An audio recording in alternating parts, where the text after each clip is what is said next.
मैं मोहम्मद मुबारक करीम हाशमी,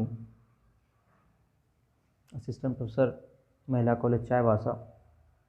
आज हम चर्चा करेंगे अभिप्रेरणा के मानवतावादी सिद्धांत की, ह्यूमनिस्टिक थ्योरी ऑफ मोटिवेशन की। और ये चैप्टर कोल्हान विश्वविद्यालय के सिलेबस के अनुरूप सेमेस्टर 1 के पेपर 5 का सेकंड यूनिट है, जिसके अंतर्गत हम लोग क्लास मैनेजमेंट की बात करते हैं। इसके अंतर्गत हम लोग ह्यूमनिस्टिक थ्योरी ऑफ मोटिवेशन की बात करेंगे कि अभिप्रेरणा का मानवतावादी सिद्धांत क्या है और ये किस प्रकार क्लास के मैनेजमेंट को प्रभावित करता है। अभिप्रेरणा के मानवतावादी सिद्धांत पर चर्चा करने से पहले हम लोग अभिप्रेरणा के बारे में थोड़ा देख लें, परिचय प्राप्त कर लें कि अभिप्रेरणा क्या है। अभिप्रेरणा लक्ष्य आधारित व्यवहार या उत्प्रेरण या ऊर्जाकरण है, या इसको इस प्रकार कह सकते हैं कि अभिप्रेरणा हमारी आंतरिक शक्ति या शक्ति है जो हमें अपने लक्ष्य की तरफ आगे बढ़ाने के लिए उत्प्रेरित करती है या ऊर्जा प्रदान करती है। इसको दूसरे रूप में हम कह सकते हैं कि हमारी बुनियादी ज़रूरतों के रूप में शारीरिक दुख को कम करने और सुख को अधिकतम बनाने का एक बहुत बड़ा कारण अभिप्रेरणा है। अभिप्रेरणा के द्वारा हम अपने लक्ष्य को प्राप्त कर सकते हैं। अभिप्रेरणा के दो प्रकार होता है, आंतरिक अभिप्रेरणा और बाह्य अभिप्रेरणा। आंतरिक अभिप्रेरणा वो आंतरिक शक्ति जो बाह्य हस्तक्षेप के बिना हमें लक्ष्य की ओर आगे बढ़ने में मदद करती है, जबकि बाह्य अभिप्रेरणा हमारी वो वातावरण द्वारा प्राप्त शक्ति है जिसके द्वारा हम अपना कदम लक्ष्य की ओर तरफ बढ़ाते हैं। इस प्रकार हमारे कोई भी आंतरिक या बाह्य शक्ति जो हमें प्रभावित करती है और लक्ष्य की तरफ आगे बढ़ाने का प्रयास करती है, उसे हम अभिप्रेरणा कहते हैं। उदाहरण के रूप में भोजन, आराम, अभिलाषित वस्तु, शौक, लक्ष्य, आदर्श, परोपकारिता आदि। अब हम लोग चर्चा करेंगे कि मानवतावादी सिद्धांत क्या है। इस सिद्धांत को देने वाले अमेरिका के मनोवैज्ञानिक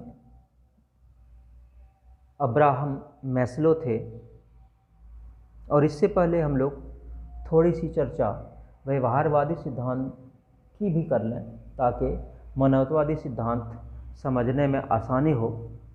व्यवहारवादी सिद्धांत, जैसा कि हम लोग जानते हैं कि व्यवहारवादी सिद्धांत हमारे मनोवैज्ञानिकों ने जो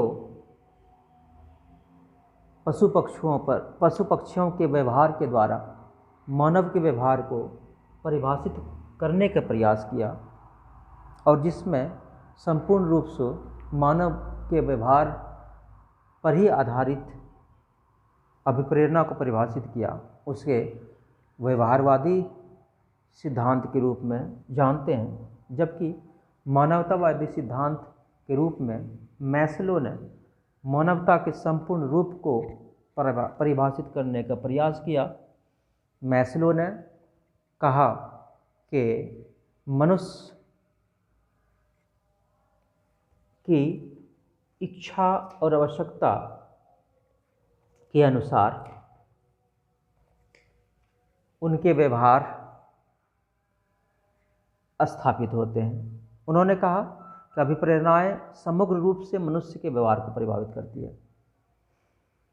समग्र रूप से मनुष्य के व्यवहार को प्रभावित करने वाली अभिप्रेरणाएं होती है, और मनुष्य की आवश्यकता के द्वारा उनकी व्यवहार प्रेरित होती है, और ये व्यवहार प्रेरित करने में उसका अंतःकरण बहुत महत्वपूर्ण भूमिका अदा करती है। और ये अंतःकरण कुछ हद तक इस रूप में कह सकते हैं कि जो उसे अस्थायित्व या अपरिवर्तनशीलता प्रदान करती हो। और इस प्रकार से हम मानवतावादी सिद्धांत को कह सकते हैं कि मनुष्य के समग्रता, मनुष्य की रुचि, मनुष्य की इच्छा, मनुष्य के जो व्यवहार है, उन सारे चीज़ों को मिलाकर मनुष्य के मानव के अभिप्रेरणा के मानवतावादी सिद्धांत को परिभाषित किया जा सकता है। इनके सारांश को देखने से भी हम कुछ स्पष्ट कर सकते हैं।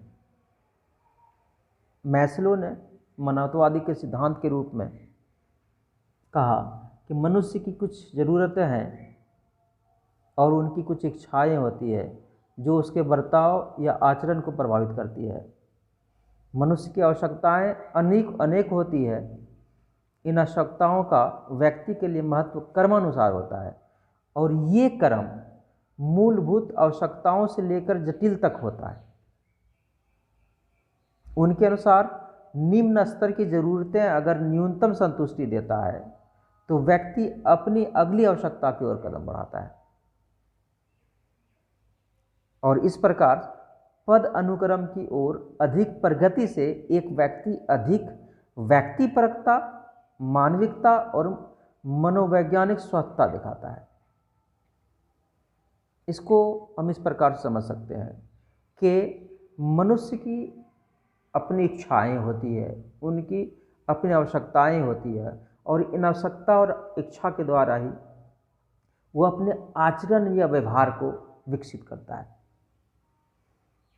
और मनुष्य की आवश्यकताएं जो होती है वो पद अनुक्रम के अनुसार होती है, निम्न से लेकर के जटिल तक होती है। मनुष्य जब एक निम्न पद को प्राप्त कर लेता है तब अगले पदों की ओर वो कदम बढ़ाता है, और इस पदों के प्राप्त करने के क्रम में उसमें अधिक निपुणता, उसमें अधिक व्यक्तिपरकता, मानविकता और मनोवैज्ञानिक स्वस्थता दिखाई पड़ता है। इतना ही नहीं, मैस्लो ने इन आवश्यकता की सूची भी बनाई है, और इसके अनुसार उन्होंने इसे 5 भागों में बांटा है, 5 पदों के रूप में बांटा है, जो निम्न से लेकर जटिल पदानुक्रम तक है। उनके अनुसार व्यक्ति की पहली आवश्यकता शारीरिक आवश्यकता होती है, जिसे हम लोग जानते हैं कि रोटी कपड़ा मकान मनुष्य की सबसे पहली आवश्यकता होती है, और यही शारीरिक आवश्यकता है जिसके अंतर्गत हम लोग भूख, प्यास, नींद या यौन इच्छा आदि को रख सकते हैं। जब मनुष्य ये आवश्यकता पूर्ण कर लेता है या इस आवश्यकता की पूर्ति कर लेता है, तब वो अपनी दूसरी आवश्यकता या दूसरे पद की ओर बढ़ता है, जिसमें वो सुरक्षा की आवश्यकता की बात होती है। और सुरक्षा उसे मिलती है तब जब उसे नौकरी प्राप्त होता है, संसाधन मिलते हैं, स्वास्थ्य उनका अच्छा होता है, या धन उनको प्राप्त होती है, या शारीरिक रूप से वो मजबूत होता है, तब उसे सुरक्षा की पूर्ति हुआ लगता है। जब सुरक्षा की पूर्ति या सुरक्षा की आवश्यकता की प्राप्ति हो जाती है, तब उनका तीसरा पदानुक्रम संबंध की आवश्यकता, या इसे हम लोग तादात्म्यता की आवश्यकता भी कहते हैं। जब शारीरिक आवश्यकता की पूर्ति, सुरक्षा की आवश्यकता की पूर्ति हो जाती है, तब संबंध की आवश्यकता मनुष्य को होती है, और संबंध या तादात्म्य उसको कहते हैं, जैसे दोस्ती, परिवार, जीवन साथी, सामाजिक संबंध, ये तीसरे पद पर है। और जब इसकी प्राप्ति हो जाती है तब आदमी एक और पद आगे बढ़ता है जिसमें आत्मसम्मान की बात करने लगता है। और आत्मसम्मान क्या है? जिसके अंतर्गत हम मनुष्यों की स्थिति, कि उसकी स्थिति अच्छी हो, इसकी कामना करते हैं। उसकी मान्यताएं कितनी है, उसमें उसकी प्रसिद्धि कितनी हो रही है, उसे प्रतिष्ठा कितना प्राप्त हो रहा है, व्यक्ति की शक्ति कितनी है, क्षमताएं उसकी कितनी है, कितने पर उसका स्वामित्व है, उसको स्वतंत्रता कहाँ तक मिला हुआ है। ये सारी बातें उसके आत्मसम्मान की आवश्यकता की पूर्ति करता है और उसे अपने आगे के पद के अनुक्रम के तरफ आगे बढ़ाती है, ताकि वो अगले पदों को प्राप्त कर पाए और अपने सर्वोच्च इच्छा की प्राप्ति कर पाए। जो उसके अंतिम और सर्वोपरि इच्छा जो 5वें पद के अनुक्रम पर है, जिसे हम लोग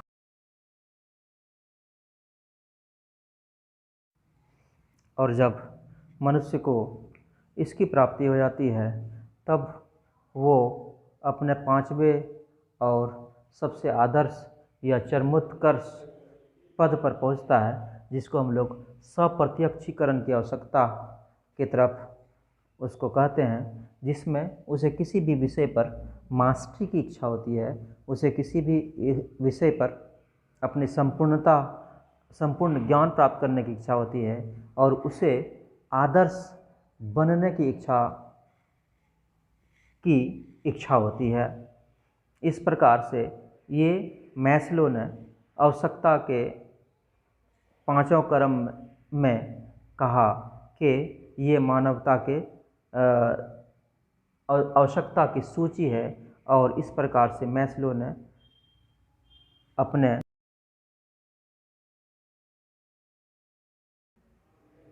मानवीय आवश्यकता की सूची को बताया। और इस प्रकार से सारांश रूप में हम कह सकते हैं कि अभिप्रेरणा के मानवतावादी सिद्धांत मैस्लो के मानव को संपूर्ण रूप से जानने और संपूर्णता की बात करता है, जिसके द्वारा हम अपने वर्ग संचालन में उसे प्रयोग में ला सकते हैं कि किस प्रकार मानव की आवश्यकताओं की पूर्ति करते हुए ही हम अपने बच्चों को क्लास में या क्लास के संचालन में अभिप्रेरित कर सकते हैं और अपने क्लास मैनेजमेंट को अच्छी प्रकार से व्यक्त कर सकते हैं, क्योंकि इस पादानुक्रम के आवश्यकता की पूर्ति के बिना कोई भी व्यक्ति या कोई भी छात्र अपने वातावरण से या अपने व्यवहार से तादाद नहीं बैठा सकता। और इसीलिए मानव अभिप्रेरणा के मानवतावादी सिद्धांत हमारे क्लास मैनेजमेंट के लिए बहुत महत्वपूर्ण है, और आगे हम लोग चर्चा करेंगे कि किस प्रकार से ये सिद्धांत हमारे क्लासरूम मैनेजमेंट में अलग अलग मुद्दे पर कार्य करता है। धन्यवाद।